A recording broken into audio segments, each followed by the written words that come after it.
আলহামদুলিল্লাহ কত সুন্দর জার্মিনেশন হয়েছে। এখন দেখতে পারতেছেন বীজ বসানোর 2 দিন পরের দৃশ্য। এখন দেখতে পাচ্ছেন তার পরের দিন, অর্থাৎ বীজ বসানোর 3 দিন পরের দৃশ্য। কত সুন্দর দেখাচ্ছে, আমি তো জাস্ট অবাক।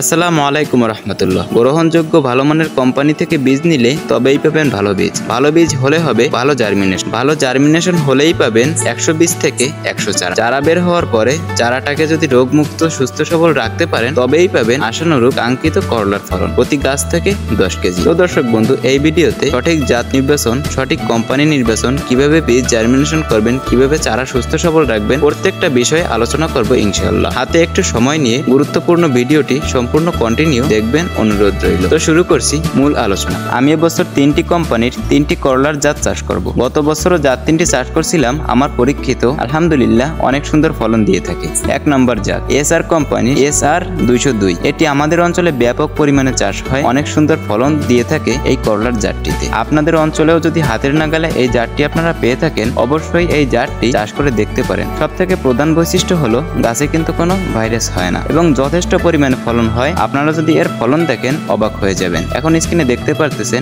SR 202 এর ফলন। 2 নম্বর করলার জাত লাল তীর কোম্পানির টিয়া সুপার জাতের করলা। এটি বাংলাদেশে অত্যন্ত জনপ্রিয়, ব্যাপক ফলন হয়ে থাকে। বাংলাদেশে কিন্তু অত্যন্ত সাড়া ফেলেছে এই জাতটিতে। লাল তীর কোম্পানির টিয়া সুপার, এটিও আমি চাষ করব, গত বছরও চাষ করছিলাম। এটিরও প্রধান বৈশিষ্ট্য গাছে কোনো ভাইরাস হয় না। দর্শক বন্ধু, করলা গাছে যদি ভাইরাস না হয় এটা কিন্তু আমাদের জন্য অনেক ভালো। গাছে যদি একবার ভাইরাস এসে যায়, সেই ভাইরাসটি কিন্তু কখনোই আর সারানো যায় না। ভাইরাসের কোনো ঔষধ হয় না। একবার ভাইরাস যদি আপনার জমিতে একটা গাছে লেগে যায়, তৎক্ষণাৎ যদি চিকিৎসা না নিতে পারে, তাহলে কিন্তু পুরো জমি ভাইরাস ছড়িয়ে পড়ে, এক পর্যায়ে পুরো ক্ষেত আমাদের নষ্ট হয়ে যায়। এজন্য আমাদের সবসময় খেয়াল রাখতে হবে জাতি ভাইরাস সহনশীল কিনা। যার কারণে লাল তীর কোম্পানির টিয়া সুপার আপনারা চাষ করতে পারেন। এখন স্ক্রিনে দেখতে পারতেছেন কি পরিমাণ ফলন ধরেছে। এর থেকে ভালো ফলন কিন্তু আর লাগে না। সর্বশেষ 3 নম্বর করলার বীজ বাংলাদেশের অত্যন্ত জনপ্রিয় একটি কোম্পানি এসিআই কোম্পানি, অনেক বড় একটি কোম্পানি। এসিআই কোম্পানির পাপিয়া সুপার গোল্ড, এটি বাংলাদেশে ব্যাপক জনপ্রিয় এবং অনেক বেশি সাড়া ফেলেছে এই জাতটি। প্রচুর পরিমাণে ফলন ধরে থাকে।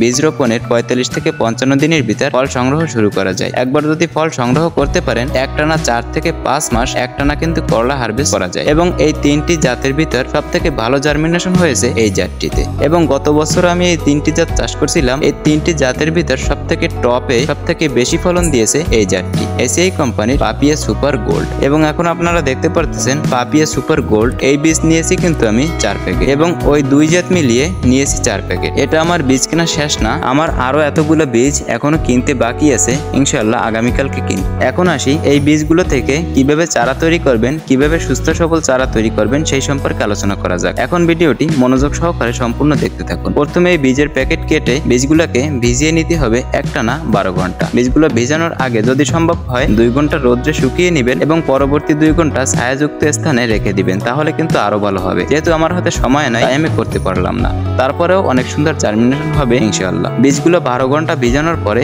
বীজের পানিটা সুন্দরভাবে ছেঁকে নিন। বীজের পানি ছেঁকা হয়ে গেলে এখন আমাদের লাগবে টিস্যু পেপার, যে কোনো ধরনের টিস্যু পেপার নিলেই হবে, এবং লাগবে একটি সুতি ন্যাকড়া, এবং লাগবে একটি প্লাস্টিকের বয়াম। এই উপকরণগুলো আমাদের লাগবে। এরপরে করলার বীজগুলোকে টিস্যু পেপারের উপর ছড়িয়ে দিচ্ছি। এই কাজটি সুন্দরভাবে করবেন। টিস্যু পেপারগুলো যথাসম্ভব পুরো করে দেওয়ার চেষ্টা করবেন। করলার বীজগুলো টিস্যু পেপারের উপর দিয়ে টিস্যু পেপারটি সুন্দরভাবে মুড়িয়ে নিচ্ছি, যাতে একটি বীজও বাইরে না থাকে। এভাবে করে সুন্দরভাবে টিস্যু পেপারটি মুড়িয়ে নেবেন। প্রত্যেকটা জাত আলাদা আলাদা ভাবে ভিজিয়েছিলাম, আলাদা আলাদা ভাবে এগুলোকে জার্মিনেশন করতে হবে এবং আলাদা ভাবেই এই জাতগুলো রোপণ করতে হবে। যার কারণে প্রত্যেকটা বীজ আমি আলাদা রাখতেছি, প্রত্যেকটা জাত। টিস্যু পেপারে করলার বীজগুলো মোড়ানো হয়ে গেলে আমাদের লাগবে একটি সুতি ন্যাকড়া। সুতি ন্যাকড়ার উপর বীজগুলোকে সুন্দরভাবে এভাবে করে মুড়িয়ে নিচ্ছি। কাজটি ধৈর্য সহকারে আপনারা করবেন এবং যত্ন সহকারে করবেন। সবশেষে বীজগুলোকে প্লাস্টিকের বয়ামের ভিতর রেখে দিবেন 12 ঘন্টার জন্য। এবং আরেকটি বিষয় হলো, যদি সম্ভব হয় তাহলে সুতি ন্যাকড়াটা আপনারা যে কোনো জৈব সার অথবা ভার্মি কম্পোস্টের ভিতর এই ন্যাকড়াটাকে রেখে দিবেন, তাহলে আরো অনেক ভালো সুন্দর জার্মিনেশন কিন্তু হবে। যদি সম্ভব হয় এই কাজটি আপনারা করবেন এবং ন্যাকড়াটাকে হালকাভাবে ভিজিয়ে নেবেন। অবশ্যই খেয়াল রাখবেন টিস্যু পেপার যেন একেবারে শুকনো না থাকে, ন্যাকড়া যেন একেবারে শুকনো না থাকে। যদি একদম শুকনো থাকে তাহলে কিন্তু জার্মিনেশন হবে না, যদি একদম ভিজে থাকে তাহলেও কিন্তু জার্মিনেশন হবে না। আমাদের মাঝামাঝি পর্যায়ে রাখতে হবে। ন্যাকড়াটি ভিজে থাকবে এবং টিস্যু পেপারও ভিজে থাকবে, কিন্তু কোনো পানি থাকবে না। এখন বীজগুলো জার্মিনেশন হতে থাকুক। আমাদের কাজ হচ্ছে এখন মাটি প্রস্তুত করা। চারা তৈরি করার জন্য অবশ্যই আমাদের মাটি লাগবে। মাটিটাকে সুন্দরভাবে প্রস্তুত করে নেবেন। আমি এখানে নিয়েছি কিছু পরিমাণে জৈব সার, এটা হচ্ছে গোবরের জৈব সার, এবং নিয়েছি জৈব সারের অর্ধেক পরিমাণে বালু এবং অর্ধেক পরিমাণে মাটি। এই মিশ্রণটি সুন্দরভাবে মিশিয়ে নিচ্ছি। এখানে কোনো রাসায়নিক সার ব্যবহার করতেছি না, করাও উচিত নয়। আমি করলার বীজগুলো চারা তৈরি করার জন্য বসাবো পলিথিনের প্যাকেটের ভিতরে। আপনারাও পলিথিনের প্যাকেটের ভিতরে বসাতে পারেন এবং প্লাস্টিকের যে গ্লাসগুলো পাওয়া যায় অন টাইম কাপ, এগুলোতেও বসাতে পারেন। এবং যদি সম্ভব হয় সিডলিং ট্রেতে খুব সহজেই আপনারা বীজগুলো বসাতে পারেন কোকোপিটের মাধ্যমে। তো আমি যেভাবে চারা তৈরি করতেছি এভাবেই আপনাদেরকে দেখ।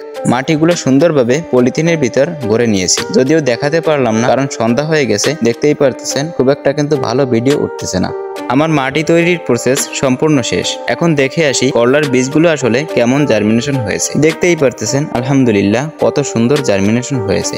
আমি বীজগুলো জার্মিনেশন করার জন্য দিয়েছিলাম আগের দিন সন্ধ্যার সময়। মাঝে আমাদের গেছে একটা রাত এবং একটা দুপুর। এখন হচ্ছে বিকেলবেলায় দেখতে পারতেছেন কত সুন্দর জার্মিনেশন হয়েছে। শিকড়গুলো কিন্তু অনেক বড় আকৃতির হয়ে গেছে। প্রত্যেক কোম্পানির প্রত্যেকটা বীজই এভাবে সুন্দর করে জার্মিনেশন হয়েছে। যদিও দেখালাম না তাহলে ভিডিও আরো বেশি লম্বা হয়ে যাবে। এখন বীজগুলো কিভাবে আপনারা প্যাকেটের ভিতরে বা কাপের ভিতরে বসাবেন সেটি এখন দেখিয়ে দিচ্ছি। করলার বীজগুলো বসানো দেখাতে পারতেছি না কারণ তখন সন্ধ্যা হয়ে গেছিল, যার কারণে শুট নেওয়া হয়নি। সেম প্রসেস মিষ্টি কুমড়ার বীজ বসানোর মাধ্যমে আপনাদেরকে দেখাই। যেভাবে মিষ্টি কুমড়ার বীজ বসাচ্ছি অন টাইম কাপের ভিতর, এভাবে করে আপনারা করলার বীজগুলো বসাবেন। অবশ্যই খেয়াল রাখবেন বীজগুলো যেন হাফ ইঞ্চির নিচ চলে না যায়। বীজগুলো শোয়ানো আকৃতি বসানোর চেষ্টা করবে এবং সবশেষে উপরে ঝুরঝুরে মাটি দিয়ে বীজগুলোকে ঢেকে দিবেন। এখন আসি কিভাবে পানি দিবে। পানি দেওয়ার জন্য অবশ্যই সতর্কতা অবলম্বন করবে। পানি যদি বেশি হয়ে যায় তাহলে কিন্তু বীজগুলো পচে যাবে। পানি যেন বেশিও না হয় আবার কমও না হয়, এদিকে খেয়াল রাখবেন। তো দর্শক বন্ধু, এখন দেখতে পারতেছেন বীজ বসানোর 2 দিন পরের দৃশ্য। করলার চারাগুলো কত সুন্দর অঙ্কুরোদ্গম হচ্ছে, অঙ্কুরিত হচ্ছে এবং অনেক চারা কিন্তু অঙ্কুরিত হয়ে গেছে অলরেডি আলহামদুলিল্লাহ। এখন দেখতে পাচ্ছেন তার পরের দিন, অর্থাৎ বীজ বসানোর 3 দিন পরের দৃশ্য। কত সুন্দর দেখাচ্ছে, আমি তো জাস্ট অবাক।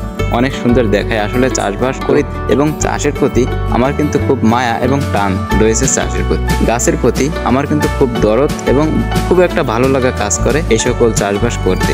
আসলে দেখারই মতো হয়েছে চারাগুলো। এখন বিষয় হচ্ছে এখানে কিন্তু সপ্তাহে একবার ছত্রাকনাশক স্প্রে করতে হবে। কার্বেন্ডাজিম প্লাস ম্যানকোজেব গ্রুপের ছত্রাকনাশক ব্যবহার করতে পারেন, ম্যানসার ব্যবহার করতে পারেন, অথবা যে কোনো ধরনের ছত্রাকনাশক প্রতি 1 লিটার পানিতে 2 ml মিশিয়ে স্প্রে করে দেবেন। ইনশাআল্লাহ একটা চারাও পচবে না, কোনো কিছু হবে না। চারাগুলো সুস্থ সবল এবং রোগমুক্ত থাকবে। দর্শক বন্ধু, এভাবে করে আমি কিন্তু করলা চাষ সম্পর্কে পার্ট বাই পার্ট, ধাপ বাই ধাপ এভাবে করে কিন্তু আমি ভিডিও আপলোড একটার পর একটা করেই যাব। ভিডিওগুলো পাওয়ার জন্য চ্যানেলটি সাবস্ক্রাইব করে পাশে থাকবেন। তো সবাই ভালো থাকবেন, সুস্থ থাকবেন। আসসালামু আলাইকুম রাহমাতুল্লাহ।